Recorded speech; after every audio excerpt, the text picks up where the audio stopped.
it's Todd Ault. It's the 25th of June. It's the 100 and what episode now? 102. 102. 102. I hope I live to 102. Jason, you know what I woke up to today? I do. I woke up to Iconics. IKNX. Everybody out there, every single person out there that makes all these comments, we filed the 13D 6 months ago. Today, we woke up to it, it started like 14, 15, 16, 17, 18, 19, 20, 21, 22, back to 17, blah, blah, blah. It went to 24.50. I couldn't sell it fast enough. Yeah, we unloaded the clip on Yeah, that. we sold the whole entire position today. You'll see the 13D. I'm letting everybody know we sold it. But you knew we owned it for 6 months. Yep. Ironically, what happened to DPW today? Well, DPW on that splendid news, considering that they have a 13D position, it went down. That makes sense. Yeah. That makes logical sense. Hey, no commentary here from me, but in the house today, one of my favorite people. I've done real estate domination with him. He's a very wonderful guy. He's a family man. I know his wife, not as well as I know him, but I've gotten to do, I think, one virtual, one live seminar with him and Ty Lopez, Dr. Alex together.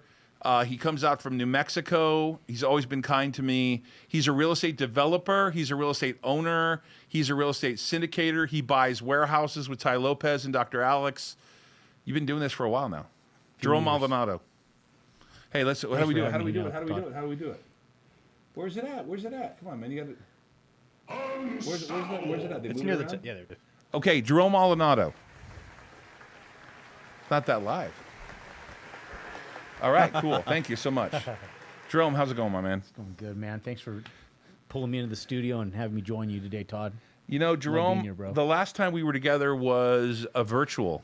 Yeah, I was up in the Chicago. middle of COVID, right? Yep, right middle of COVID. We were supposed to be live here in Las Vegas, and but hey, we still were able to pull it together, and we had a very successful event, and you brought it to the house, man. Even compared from the year prior, you did great. And You just do a killed lot it. of real estate coaching, though. Can you tell everybody kind of, because I see you developing stuff all the time. I know you do a lot of development. You own a lot of property. You do a lot of stuff with Ty Lopez and Dr. Alex. That's the last kind of time I had a major update from you. I don't know what those guys are doing now. I haven't seen them in a while.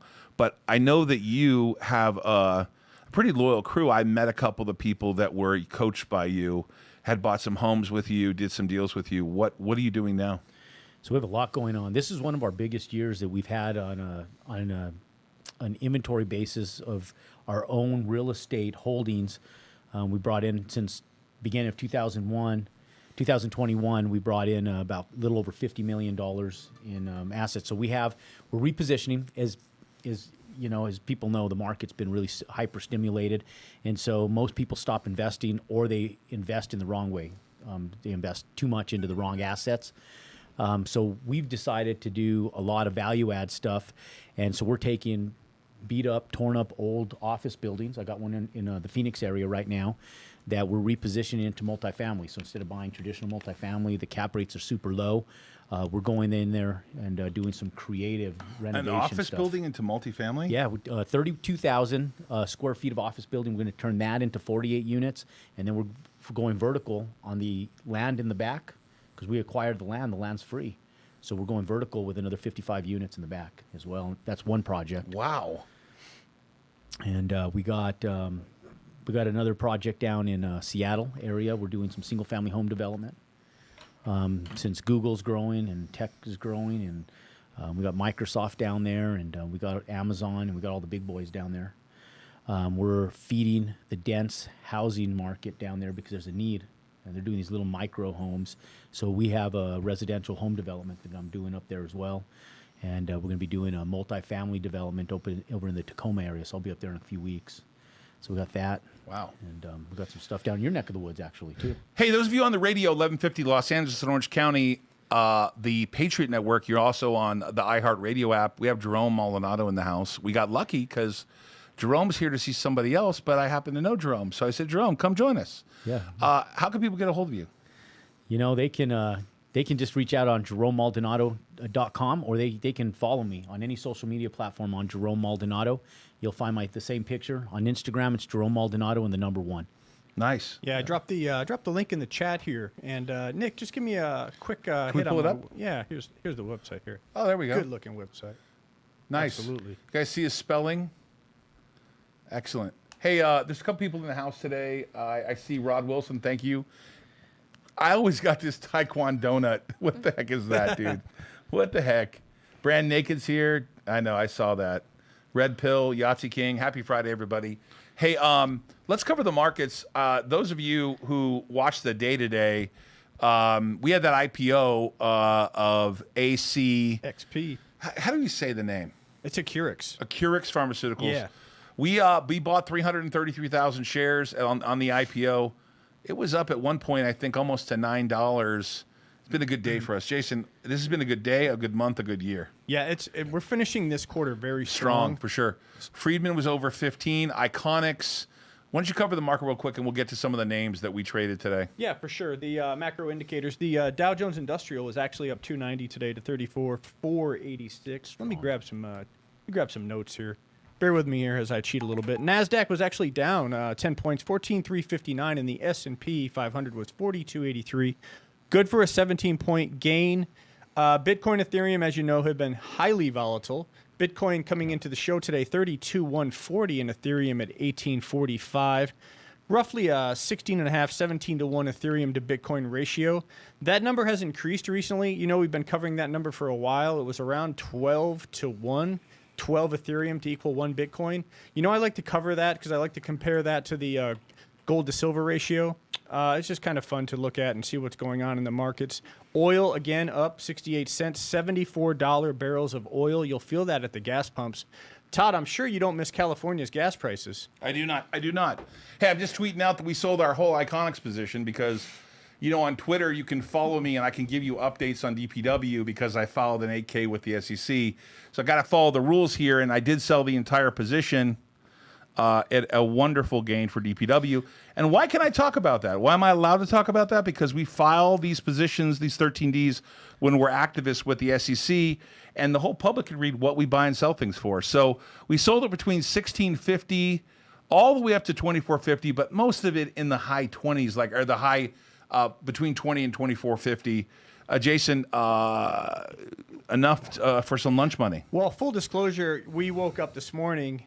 I said, wow, IKNX has news. It's substantial. The joining with TeraWulf, the largest crypto mining operation in North America, as far as I know. Mm-hmm. And the stock itself has a very low float. The amount of shares that can be openly traded on the markets is very low. So this thing, it didn't take too much to force this thing upwards. A lot of buying pressure, and we were pretty patient. We watched it consolidate between like 17 and 20, and then after the mid-morning lull, it just ripped mm-hmm. up to around 24, actually to 25. We were really patient with this name. We bought it like starting over 6 months ago. I can't remember, but I think in the sevens. Yeah. In the low sevens. Yep. It ran one time. I sold a little bit, bought it back in the 9 range. And then today, $24.50. I actually thought for a second I saw 25. I think it printed like 25 even. Yeah. But once it got over $20, I had to be a seller because that $5 contingency right is a right to the existing company. And since they're merging with TeraWulf, you're going to get a carried interest, obviously 2%. Mm-hmm. But for me, I was done. That trade worked. It was 6 months. I want to say it's probably over 100%. Those of you home gamers out there, keep in mind these are trades that we do. Mm-hmm. We're not recommending them to you or anybody. You got to do your own homework. Get your old financial advisor. Did you cover copper and everything? We didn't get to the precious metal side of things. Let's get to that real quickly. Yeah, gold we got Jerome for like 30 minutes or so. Yeah, we're gonna get. So to we're that gonna get back to Jerome in a few. Gold 1777, good for 250 gain. Silver 2614. Copper 429. As you know, copper is a huge story because of the administration with their hopes of electrification of the grid, expanding in EV chargers, great conductor of energy. Copper has been up, and China did release some of their strategic reserves to kind of lessen the pressure on copper, but you can see that it's remained strong, well over $4. It did reach an all-time high this year. So keep an eye on copper. An associated play that you might consider, FCX and actually SCCO, Southern Copper. Those are two names that you can do homework on and decide for yourself if you want to invest in those. Those of you who are on the radio, it's Sunday for you. We have Jerome Maldonado as a guest host. Jerome runs a real estate company. Are you everywhere, Jerome, or are you just in the Southwest? What if people wanted to do business with you? What areas would they do business with you in? Because I think you have warehouses all over the place, right? Yeah, we got real estate now. We got real estate in at least, let me see, 12 different cities across the United States. But I focused the majority of our career in the Southwest. But now we're doing stuff down in Puerto Rico. We have a different market. We're hitting Puerto Rico. Yeah, we're hitting the ultra wealthy because of taxes. Taxes, Taxes. Right. It's It's like the Ritz-Carlton resort down there, like a development or something? Yeah, it's over in the Rio Grande area, and it's the St. Regis. And we had Logan Paul looking at one of our properties the other day. Oh, wow. Yeah, after the fight. big payday for Logan, huh? Yeah. So it was cool because immediately 2 weeks after the fight, we had him down there, and I had the builder call me up and ask me if we would consider selling one of the properties we're having built. Yeah. And so it was exciting to have someone like that quick go down and take a look at it. So those are the type of people that we're hitting in the market down in Puerto Rico. That's interesting. And Maybe so- his brother Jake will go the distance here in his upcoming We'll fight. build them both a house. Yeah, down that's there. what I was thinking. Hey, make sure we can put this on the screen real quick for Jerome. Can we put it up there, please? Or split screen it or something? Not that. Jerome, on the other screen. Hey, those of you, Jerome's only going to be with us for a short time, and we're going to take a few questions. So if you could put them in the chat, we'll make sure we ask Jerome a few questions. Any questions regarding real estate, warehouses, building a house, building a home, apparently buying old warehouses and make them into offices, yeah. apartment buildings and make them into houses, how to buy stuff. Let's get to your questions. I wanted to, let's cover a few stocks real quick before we get to them. So here it is. Let's go to the screen real quick. Can you split me up a little bit here? This is the 6-month chart. You can see that we've been patiently in it. We got in it in December, really? That's probably December, our most January. patient 13D position. That was the most patient 13D filing we ever Yeah. had, I think. Yeah. Well, I've had others. I don't know, but Taco Cabana was a patient position out of Yeah. Texas. But you can see, to see it, once again, it doesn't show this on the screen here. But today, let's see if it does. Oh, it does. Here, this is the daily. You can see it did get right to 25 here. And you could see when this accelerated right through here, if you're watching the cursor, I just kept pressing the sell button as hard as I could. I mean, I literally could not sell fast enough. I got a couple rejected orders, and we were out of it about an hour and a half ago, 2 hours ago. And I couldn't be more pleased. At one point, it was up about 84%. That's Iconics, and that was an iconic day for us, and I'm very pleased with that whole thing. Real quick, let's let the radio listeners and the viewers understand what goes on when you have a run up on a stock like this that generally doesn't trade a whole lot. It's not very liquid. Todd's philosophy here, if I think I'm right on this, is he wanted to take advantage of the liquidity, the run up in the price, and get maximum expected value. And that's the whole belief and the plan around this 13D position. That was one opportunity that we could profit from that. There's a couple other ways. Todd probably could get into that, but this was one way we. Yeah, there was. It becomes a little the exponential factor tempers down, right? Because at that point, at $24, is it going to go to 48? Could, but for us, that weight and the return of capital for us was worth it. Kind of like the return of capital last night at the poker table. Well, that was an epic comeback. It was an epic comeback. You guys, Jason and I and Chase were gambling with him. Of course, we all had a $500 buy-in. We were up, so we gave our $500 back on our buy-in, and Jason proceeded to take it, run it down to where he was down to $400 or I was something. in for 16 hundo. Yeah, Jason usually doesn't lose this bad. Todd and Chase gave up on me. Like, we're just going home. We're going I was to bed. tired. It was like 1:30 in the morning or 1 in the morning. So- and then I knew as soon as I left, you'd rally back. So, of course, I had picks. Picks or it didn't happen, right? No, I knew it happened. So, yeah, I put the stacks together. The dealers looked the other way. Oh, I trust snapped a me, quick I picture. believe Andrea. She always tells me the truth, Yeah. and she was very clear with me. I said, Jason's going to come back. Text me. She said, for sure. And then she texted me 0.98 down, which was her 98 cents down because she plays the nickel slots. Andrea's the low roller. She's the Low risk-averse part of our relationship. And then, of course, you texted me. I'm up $27, which means there's a big rally back for that day. Let's go to Acura Pharmaceuticals. They have an interesting new... let's get this wrong. Antibiotic, effectively. Yep.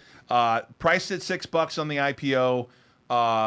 We bought 333,000, about $2 million worth on the IPO from Alexander. Thank you so much to Alexander for that. We did sell a little bit when it got to 850. I think we sold a third of our position just because we couldn't get much. We couldn't get much more, and it was kind of running a little bit. Right. But we still have a fully solid position. I think around 275,000 left. Yep. We like this position because they're working on something pretty epic in terms of. I keep getting it wrong. The antibiotic. Yeah. Silver Sun Technologies, as you know, we're a 13D filer. We own about 14.5% of the company. That has done well, continued to do well today, up 9 cents. And the special divvy. Special dividend come in. They declared a special dividend 60 cents. Friedman, I'm a little bummed here.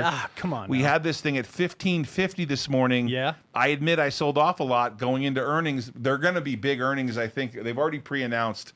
But the position's grown from when we started buying in 8 range, and it continues to grow and grow and grow. They pre-announced great quarter, great big demand for steel building products, which you, Jerome, have to deal with lumber, which we're going to talk about in a few minutes with you. Oh, yeah. And what's going on in building products. But we tried to sell a little of this position, and we did not get treated well, but we still own a lot of it. We are way up, probably $5 a share on this one. And let's get to, where are we? What segment are we? We're in segment 2. Yeah. So, Jerome, I wanted to ask you about when you're building out in this environment. We've seen lumber higher, we've seen copper higher, we've seen steel higher, a lot higher. What's it been like for you guys and what you're doing? It affects us. We buy and caution ourselves with worst case scenarios. So, lumber's up 280% over the last year and a half. And so people got real excited because they saw it drop 30%. Well, 30% drop on a 280% inflation is not a lot. No. We'll take it, but it's not a lot. And so I think we're going to see a little hike, and it's going to be a little bit volatile here for a little bit. And I think it's going to start dropping back down a little bit as we start seeing interest rates rise. And now that we're seeing some lumber come in from Canada, we're starting to see a little bit of price reduction. But what lands up happening is it never gets back down to where it was, right? So we're going to see... Never goes all the way back. Never goes all the way back down. So one of the big questions is, should we start building out of steel instead of lumber? But like you said, Todd, everything's up. Steel's up now. Yeah, commodities are... Yeah, commodities are going through the roof. We have... crude oils are up, so that affects paint products and, polypropylene, a lot of PVC products. All that stuff is made out of crude oils and stuff. Sure. So, all that stuff is a part of building products, and we haven't started to see. We've been seeing a huge influx in the cost of those materials for the last year and a half, 2 years. Sure. We got some questions from the audience over Twiquan Donut. I always get it wrong. Mr. Maldonado, how about all these empty, huge mall spaces? Any interest in them from you? Yeah, so we've been shopping them. And so that's an interesting question and a very good one, too. They've been intriguing me for about the last 3 years. And it's funny because you as a business person can go in and you can have these incredible ideas. But if you get...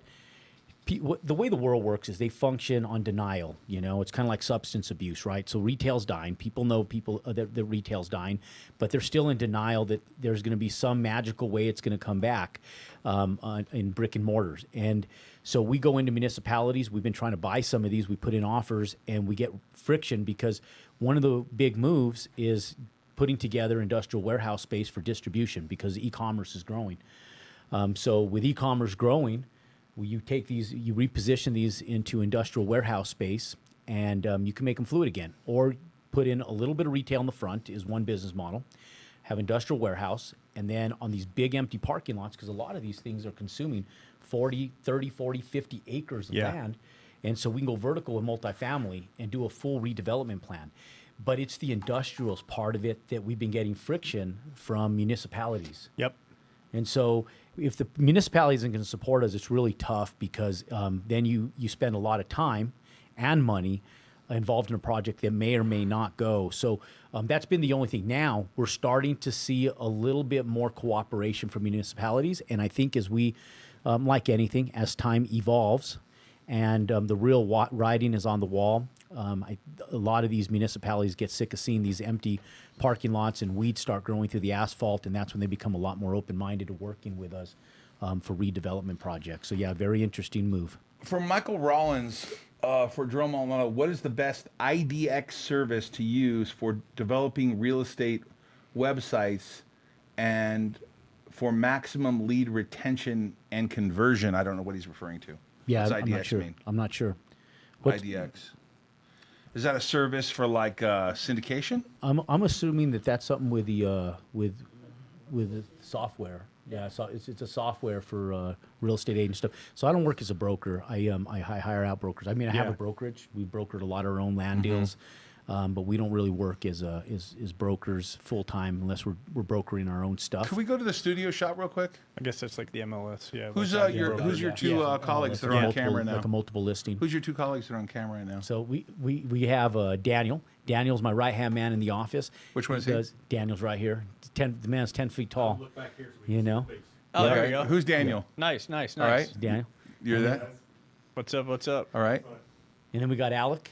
Yeah, Alec. Alec started his videography business with us back about 2 years ago, almost little under 2 years ago, and we've seen him grow. This guy has grown his company. It's great to see a young entrepreneur succeed. And so I Alec's done gotta well. assume you're in Vegas because it's got to be that time of the year soon. Now the COVID's over. Are we going to see a real estate domination 2021? I've had great times with both of them. The one in Irvine was by far my favorite because the COVID one, I had to like dance in front of the camera, and I didn't think that I was that good at dancing, but I did dance. Can you put this up on the screen real quick? The annual summits. The guy brings a who's who of producers there. Ty Lopez, a guest speaker. Before that, we had Dr. Alex. If you look to the right of Jerome's head, you see my fat head there. So I really enjoyed that last year. Yeah, there I am. Maureen she's great. All the people there. There's one guy there. Is it Bryce? No, not Bryce. Yeah. Is it Bryce McKinley? Yeah, he's pretty outgoing gentleman. Is he the flipper guy? Wholesaler. Wholesaler? He's a beast. That guy. He's a beast. I like him and his son. Yeah.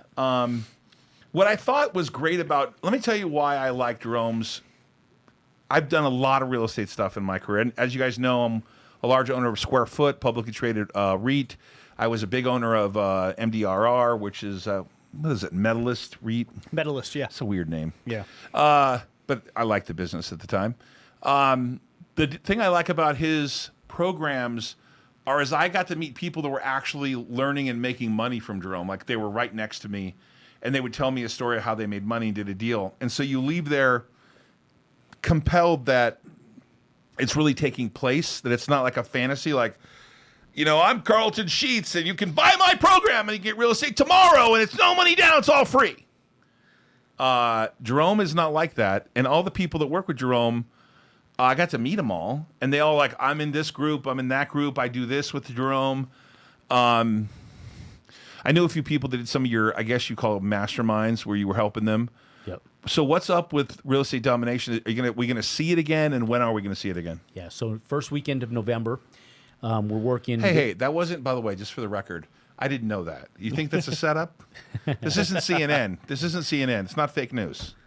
Oh, real news. In fact, we haven't even solidified the venue space. We're doing that this afternoon. Actually, we're going to be meeting with one of the gals down at the MGM Grand, and we're going to be trying to solidify a place. But You are fake news.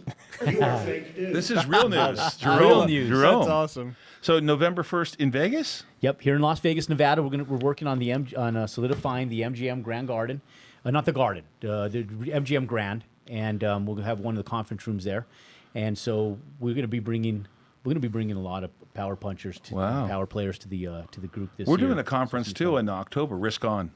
Are It's you? like a risk on. It's about how to take risk in stocks and real estate and your business, etc. Maybe Jerome will be a speaker, like Marshall and others that are going to join us. Yeah, Jason, I'd love to join you Bradley. guys. Let's do it. Bradley will be there. Yeah, I was talking to Bradley about joining us this year for Real Estate Domination 2021. So, Brad, I'm putting you on the spot. We're going to solidify you. We're going to get you as one of our keynote speakers this year. His question to me was, well, I don't really do real estate, Jerome. What do you want me to talk about? I said, Brad, you got a great following. You just go up there and do what you do, man. I mean, He's incredible. Yeah, he is Yeah, incredible. OBL, he just does it. So he's Yeah. been on the show many times, actually. We've He actually had him on our 100th episode. we had him on our 100th celebration episode. Brad's a good friend. Mr. Maldonado, how do you account for future possible interest rate hikes? Is this something you probably forecast or something else? Do you worry about future interest rates? I don't know that I worry about what. There's the world continues to move, and just like you guys are in stocks, I have a gentleman named Dave that has been doing my stuff. He's with Merrill Lynch. He's been doing them for years, and like Dave said, he goes, "Look, Jerome, big companies don't go out and do their 15-year projections based on who's going to become a president and volatility in the market. They run their businesses and their 5-year, 10-year, 15-year goals based on where they're going. And so the best way I like to look at real estate is just like that, is that we don't stop what we're doing based on interest rates. We just pivot and change a little bit of how we do it to make it viable for that market. So when interest rates rise, as interest rates rise, we're going to have to see higher cap rates. It's going to have to happen. And so the way you shop and buy is going to be slightly different than you do now, because right now with cap rates being so low and interest rates being so low, it can happen at the same time because you are making money on top of the institutional money. So for sake of example, real quick, if you're borrowing money at 3%, but you're making a 5% cap rate, you're making 2% over what the institution is charging you. So Yeah. So it works. The opportunities actually diversify also, like, for example, Washington Prime Group, ticker symbol WPG, recently filed Chapter 11 bankruptcy. They had a stronghold in the Mid-Atlantic region. Actually, let's get just an idea here. They had a lot of their businesses were malls, like you discussed about, where the business models are kind of just falling by the wayside. Anchor stores like JCPenney themselves filed for bankruptcy. Bed Bath & Beyond struggles. Macy's has downsized. So you look at these huge opportunities in these huge spaces with large parking lots with massive acreage. And then, those are big opportunities, but those are big ideas, and you have to have, the proper infrastructure to handle something like that, the human capital. Yep. All of those things come into play when you're trying to move from this type of business model from a mall that's been known around America and the world for decades, and now you're seeing e-commerce and a paradigm shift in how people go and shop. And then with COVID piled on top of that, you're looking at these. I'm surprised, for example, the mall here in Las Vegas still does really well because of the transient traffic, the destination for vacations and such. But when I lived in Florida recently, and I was there for quite some time in South Florida, a lot of the malls just weren't doing what they used to do. So, higher and best use for malls, it's just come to that point. Repositioning. Yeah. It's all about repositioning, creativity and repositioning. It's all viable, but it comes with a lot of experience. One thing I've learned over the years, you got to partner with the right people. Sure. Yeah. That's a big deal. And so knowledge and wisdom in deals like that are key. Can you tell people? Well, I wanted to ask. When do I have to cut you loose by? Yeah, we got about 15 Can you minutes tell or so. people if they wanted to come to something like Real Estate Domination, forget the trip to Vegas, because everyone has a reason to come to Vegas. Yeah. What's the kind of buy-in to be part of the program? What's it cost generally? You can give us a range. Yeah. So typically is as cheap as $99. Last year we made the general admission free because we went virtual, which was priceless. And then they could become VIP guests for a couple $100. And if you really want to get involved with the inner circle, like yourself, myself, Bradley will be there, and whoever other. I'm sure Ty will probably speak again on my behalf and be a part of it as well.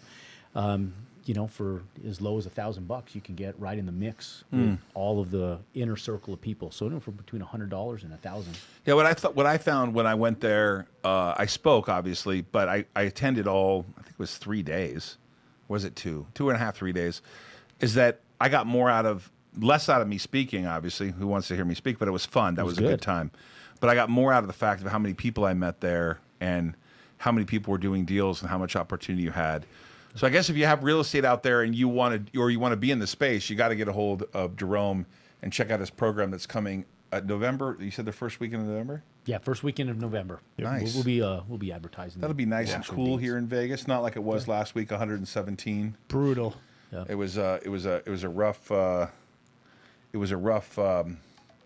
time there. I am a little. I was telling Jason today, I'm a little mellow about the fact that a lot of these 13Ds were exiting. I have some commentary on why. You know, as many of you know, I still have a hedge against the market, so I've been short. I've been covering these shorts and a few times. I will get to that question, Mr. McLean. He's a big supporter, actually. Actually, let me get to that question real quickly. Question: what is the cap rate range out there now? 2006, 2008 was up in the 20s. It seemed. Really? Yeah, I guess that was when they blew up, right? Yeah. Cap rates are not there now. No, they're not there. Not even close. So we're seeing stuff sub 5%. We've even seen some stuff sub 4%. Sure. I just bought an so- apartment building that's around. Was it around 5, Yeah, 4.5, 5. 5? Yeah. Which is unheard of. You know, I mean, it's unheard of. Sure. The only thing that makes that viable right now is low interest rates.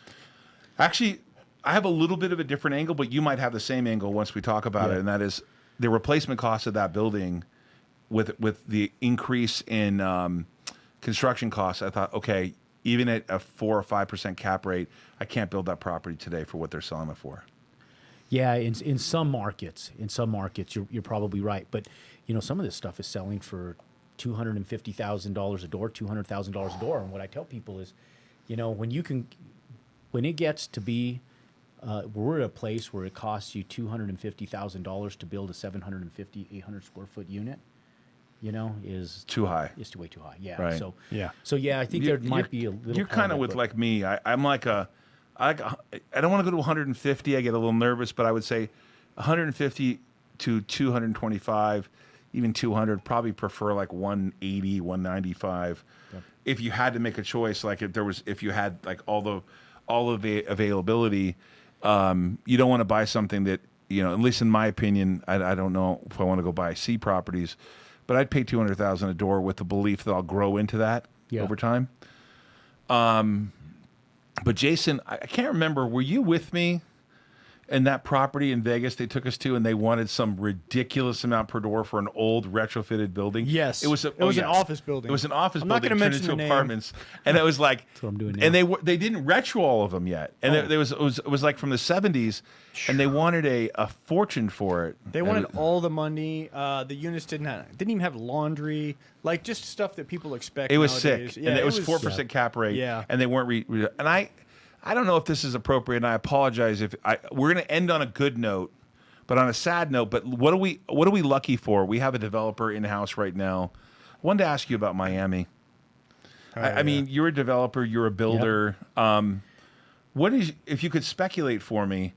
It looked like a controlled blow up. Boom. Didn't it? But then I had read and seen that they said they were working on the roofs and they had stuff up on the roofs for it, and that maybe part of the cement slab collapsed with the weight of some of that stuff, and the building was already weak, and then that led to one floor collapsing after another. But did you see it? First of all, did you see it? Yeah, I saw that, and I was curious because I was thinking about the other side of that building, right? So like only a half of the wing broke off and collapsed, and so you evict all the tenants and level the property, as I'm assuming, because of engineering.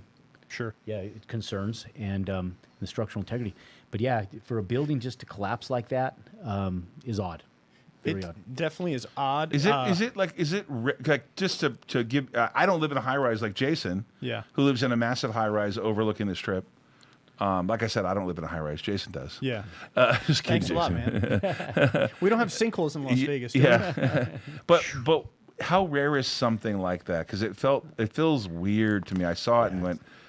And I was just there in Miami, like only a little short ways away. I was staying at the Nobu Hotel, and I thought to myself, God damn, that was scary. Yeah. Yeah, I thought the same thing. You know, I was at the gym when I first saw it. I heard about it earlier in the day, and then I was at the gym. That's where I get any of my news. 'Cause I don't really watch the news, but I sit there on the treadmill for a few minutes. And when I saw that, the first thing that came to mind, I said, there's got to be something involved in that building collapsing like that. Because even like subpar engineering, I can see something compromised, but Would to natty that extent, would natty gas To that bring it extent? down? Natural gas wouldn't even bring it so defined. Like it was so, I don't know. I mean, you look at these buildings where they go through destruction, and they seem to have this controlled burn, Detonation, right? yeah. yeah. What do you Yes, think? I don't know. Well, hopefully they'll bring in some good investigator. Some Built in 81, sinkholes. We heard from some sources that the one side of the building was possibly sinking 1 to 2 millimeters a year. I mean, would that have a 30-year period? Would that have enough adverse effects to just, bring it down like that? I mean, could. It's like Jenga. You ever play the game with the blocks? Yeah, you for know? sure. And so you get just enough weakness, and then sooner or later, the whole thing falls. And it's possible if there's a sinkhole under it. Yeah. And there was subgrade issues, very possible. And it's sea level, True. There could have been issues like that because it's just not normal for a building to fall and collapse in that magnitude. Terrible. That quick, but Hey, on a positive note, a risk-on moment. Blaze Wheaton had a risk-on moment today. 4 months into the job, asked for a 20% raise, more vacation time, landed it. I'm juiced up. I had to share. Congratulations. Wow. You wanna push that? Look at you. yeah, I had a press. All right. Nice, man. Nice. All right. I love it. Follow up. Can you explain the interest rate cap rate relationship and why a rise in rates is good for the cap rate? Can you explain that or not? Yeah, I can explain it. So, there's not a guarantee that's going to happen, right? You would think logically it has to happen, and wise investors are looking for it. Like myself, I'm just kind of thinking out loud here when I say, interest rates start rising and the cap rates just can't stay low because there's only so much that a property can bear, right? So there's only so much risk that an investor is going to take on any property. And so what it really comes down to is what your net operating income is and what you can really function and run that building at with debt, which most of them are carrying debt on them.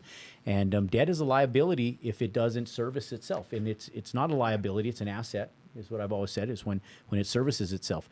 But there's a risk tolerance that the banks are willing to take and then they're willing to withdraw. And so you got to watch the business model the banks use because the banks have the best underwriting in the world, right? That's why the Federal Reserve, and the central banking system, they kind of run what we do. Especially after all the stress tests and after 08 and such. Yeah. Like the guidelines have been the straight up. CFPB was put together, for sure. and everything. So, so when you would think that the way the banks are going to look at it is if interest rates go up, cap rates are going to have to rise a little bit as well. So we'll see a little forgiveness there. But the prices to build and stuff are high. So to Todd's point, there's going to be some type of teeter-totter effect that's going to have to go on over the course. And it usually takes about 2 years, right, for us to see some type of stabilization when there's market shifts and market changes that are substantial. What would you say? Just a question from me personally. What would you say to someone right now that was a first-time home buyer or just in general looking to make a purchase of a primary residence? Let's say, for example, in one of these up-and-coming cities like Las Vegas, for example, where a lot of people are coming here, it's hot. Like, what would you say to someone that was looking for like an entry-level home in the $200,000 to $350,000 range? Would you encourage that? Could you expound on that? Yeah, I never discourage people from buying. You got to buy wise. You have to look at real estate as a long-term holding. I think people that are looking at buying real estate like you do day trading, and they're just in for the to either sell short or sell high and take their profits. It's not the best time. It's a real tough gamble right now. But real estate appreciates, and with inflation, I tell people the only real asset that you have in the world is real estate because over the course of time, history has shown its natural appreciation. And the more money they print, the more the American dollar is devalued. You can't buy that same $250,000 house, that you could buy 3 years ago. Today it's more. It's 400, 500,000. Now you're talking my language, real world language. And on that note, I'd like to show Jerome one of my favorite websites here. And I know he knows this site. If he doesn't, I'm going to give him some new data today.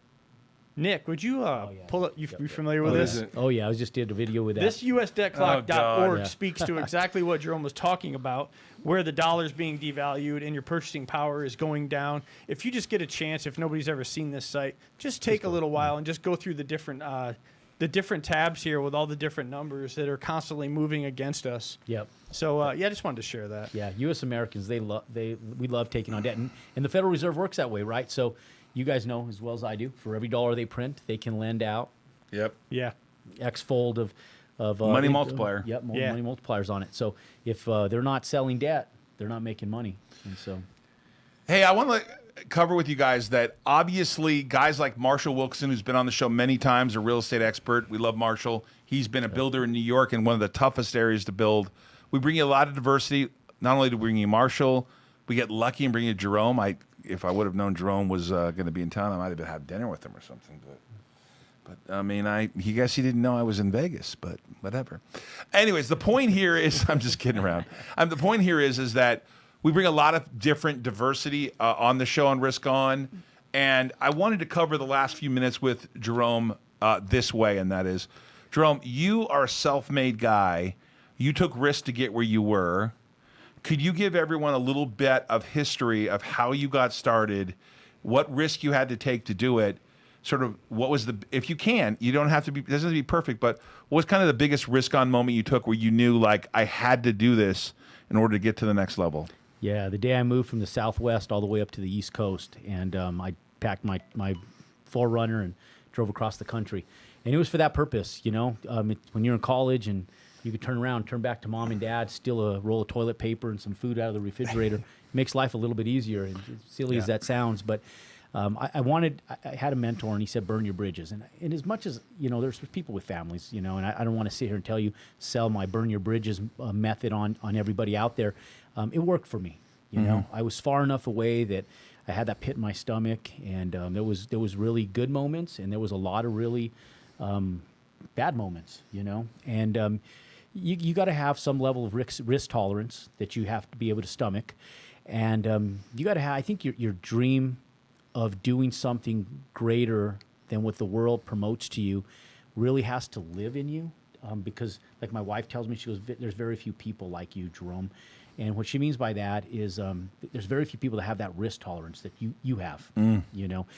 And so, but there's people that can go out and do what we're doing. They don't have to do it to the magnitude that we're doing it. They can have levels of success that we've had in my new forms and still do very, very well. And so, you know, I made decisions, and I made decisions that I stuck behind. And so when I really started making it, it took a while. It took from 1993 to 1998. And in 1998, I had made some money in there, and I had done well for my age. But then I had some downfalls and some collapses of income because of being wet behind the ear. And it was really through that persistent nature and that real dream that I was able to push through. And when I got there, I was able to stay consistent at it. And so one of the big things is you take a little piece of knowledge, and if you exercise it correctly, and the biggest thing is you do things right, you do things ethically, because in the means of when things are going wrong and you're trying to survive, we tend to do things not so correctly in order to survive. Like a mentor told me, he said, Jerome, understand, never lend money or your wife out to people, because you'll never get either one of them back if you do. And he said, because people in survival mode will lie, cheat, and steal from the family, their family and the ones they love, and they will from you too. And I think all of us are guilty to some magnitude of that when we're trying to go through a level of success.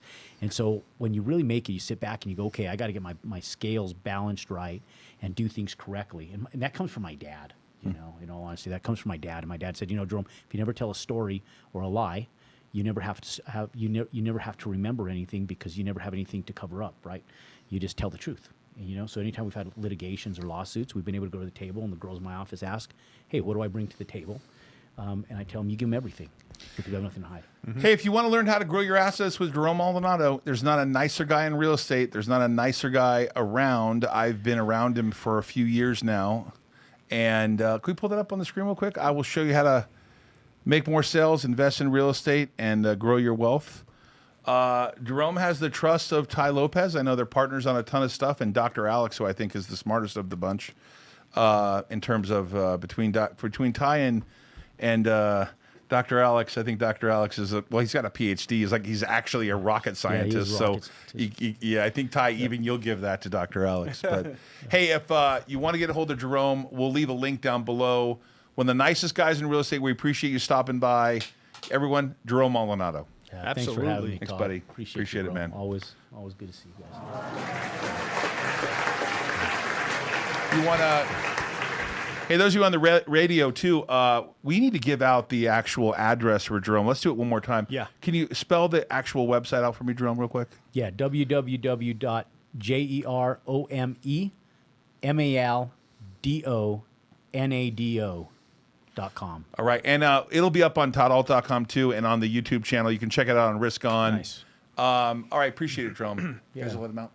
Perfect. Yep. Thank you, buddy. Be well. Safe travels. Yeah, man. I live here now. I know, man. Yeah, you can get a hold of me anytime. I'm going Hey, to nice now. to meet you. Take care. So Nice to meet Take care, everybody.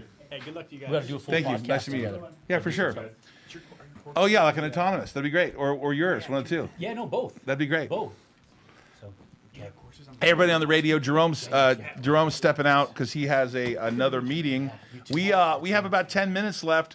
We're gonna get to some viewer questions and net sky limit. Can Alzheimer push to 15 by Monday? I don't know. I can't comment on Alzheimer, but I am the largest shareholder. What do we do with the $2 trillion? The Decepticons rolling. I don't know what that means. There's a manifestation into just walk and talk the other day. There's that manifestation. That's absolutely true, for sure. That is absolutely true. Hold on one second, guys. I got to let people know I'm live. Yeah. Let's see here. Thank you, Jessica. Alzheimer up 9% today. Huh. Interesting. Really? I didn't see where it closed. Let's see. Ravi, I am so risk averse. I have money to buy a house, but I'm stuck in stocks. Stuck. I'm stuck. And stocks. COVID issues. My country had to put back the sale of some assets. I want to buy a home, but I don't know if I should buy it or not. Hey, listen, Robbie, this is just my perspective. Ultimately, you got to buy yourself a house. Let's move it closer together a little bit here. Yeah. Ultimately, you got to buy yourself a house. You got to make sure that you have a homestead, the house that is yours. Now, there's some people that argue you can rent, and that's true. But I think the replacement costs of these houses are going up and not going away anytime soon. I always believe you should have one that belongs to you, but you got to make sure you can afford it, and you got the daily bread to make sure you cover that cost. You got to check out GHSI. Tell me what you think. GHSI. Do you know what that is? Never heard of it? Well, we'll write it down. I started with 10,000, went up to 130,000, stuck in stock the last 4 months. That's Guardian. Way too concentrated. Diversified too much in one stock. Didn't work out. Oh, Robbie, that sucks.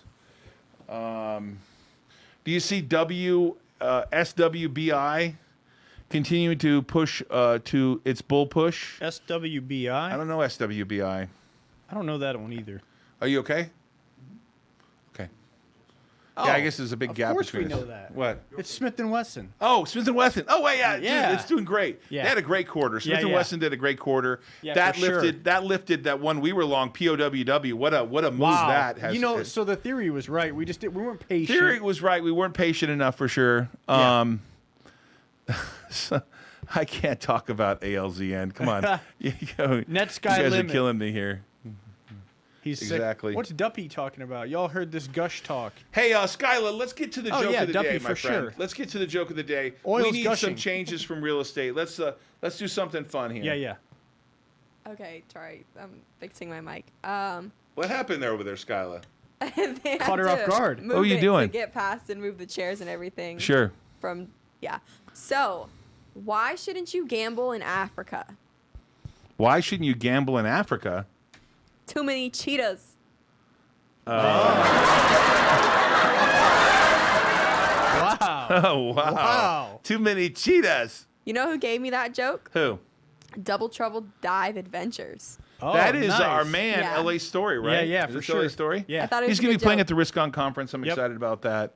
We got about 7 minutes left. Can we get our man? Sorry, Skyla. I know it's a little weird show today. That's okay. We didn't get to catch up. You do it really quickly, Skyla. You do anything for the weekend? Anything exciting here in Vegas? I'm resting, to be honest. I might Yeah. go golfing with Chase or something like that and Roland. It's been yeah.